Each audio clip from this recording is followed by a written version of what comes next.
Bonjour, c'est Gilles sur boursicoté.com. Voici l'analyse technique du CAC 40 pour cette séance du mardi 10 mars 2015. Avec une séance aujourd'hui qui va dans la continuité de ce que nous avions les jours précédents, puisqu'après avoir ici constaté la rupture donc de la loi de Dow avec des points hauts et points bas inférieurs aux précédents, eh bien on confirme aujourd'hui et donc nous avons cette troisième bougie. Alors une configuration qui ressemble à s'y méprendre à cette configuration-ci, avec ici 1, 2, 3 points hauts descendant, ici 3 points bas, eh bien on a la même chose ici, sauf que là on a la troisième bougie qui est rouge et donc qui marque une continuité dans le mouvement baissier. Quoi qu'il en soit, par rapport à la dynamique que nous avons ici, on vient encore une fois tester le retracement à 38,2%. Donc on est toujours dans une phase de consolidation mesurée et qui peut rester dans un mouvement de fond haussier qui resterait dynamique. Toutefois, nous avons des signaux quand même qui vont dans le sens d'un affaiblissement. Je veux parler déjà de la faible amplitude suite à la rupture de ce précédent point haut à 4951.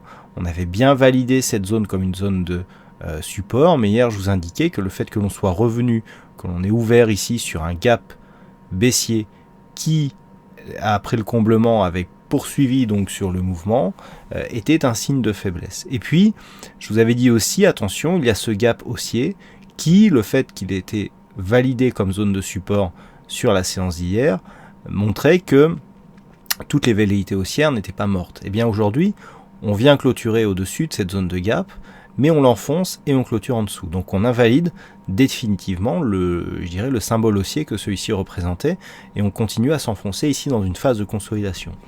De plus, nous avons du point de vue des indicateurs, des signaux qui commencent à converger vers une phase de consolidation plus marquée. Je veux bien sûr parler ici de ce RSI qui ressort de sa zone de surachat d'une manière assez nette. C'est un signal de sortie baissière. Et nous avons surtout ici le stochastique qui commence à sortir de cette zone de surachat. Et là aussi le stochastique, c'est que lorsqu'il sort ici de cette zone, qu'il envoie des signaux baissiers. De plus, nous avons un MACD qui, après avoir été d'une grande neutralité ces derniers jours, commence à présenter des signes de dynamique baissière.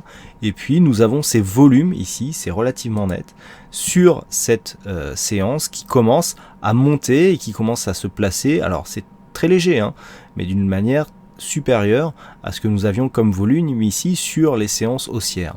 Donc ça commence à ressembler à un retournement qui prend forme, la volatilité monte aussi, et donc nous avons des signaux qui vont vers vers un retournement. Et puis il y a aussi cette zone, donc ce support qui donnait ici la dynamique que l'on casse. Donc on est en train de casser, je dirais, tous les supports que nous avions qui nous guidaient dans la tendance haussière. Le point bas qu'il va falloir surveiller pour demain, c'est celui-ci.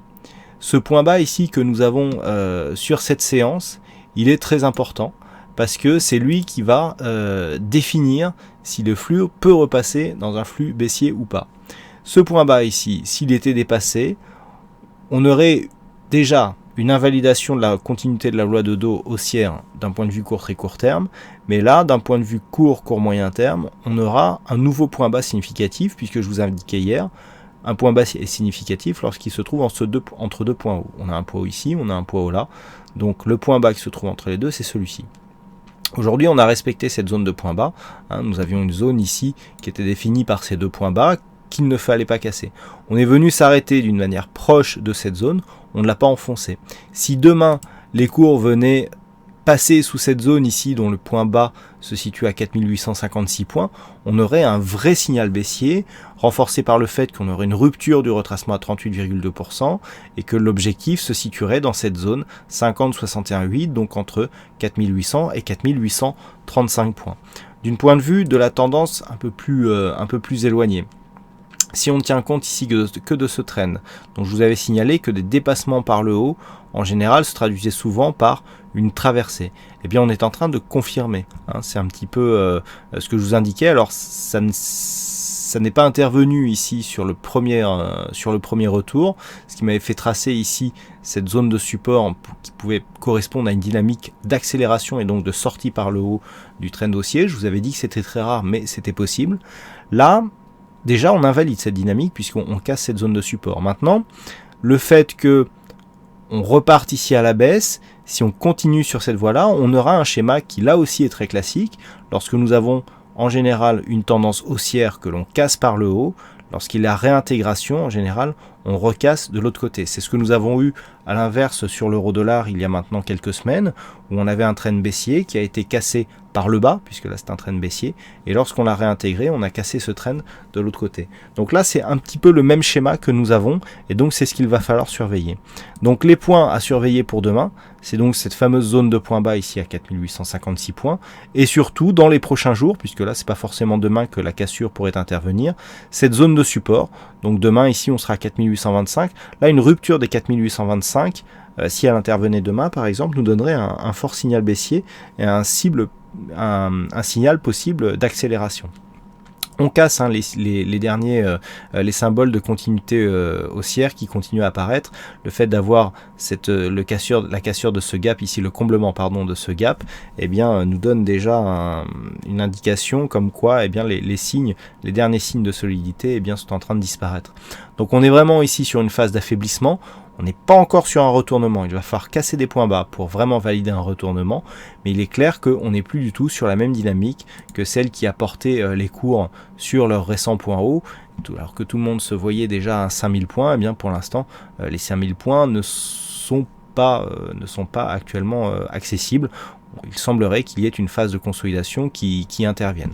Donc dans le cas d'une rupture ici de cette zone des 4870 pour le 38.2 et 56 pour cette zone de point bas, premier objectif ici 4835, 4800, on devrait avoir ici une phase de stabilisation dans cette zone.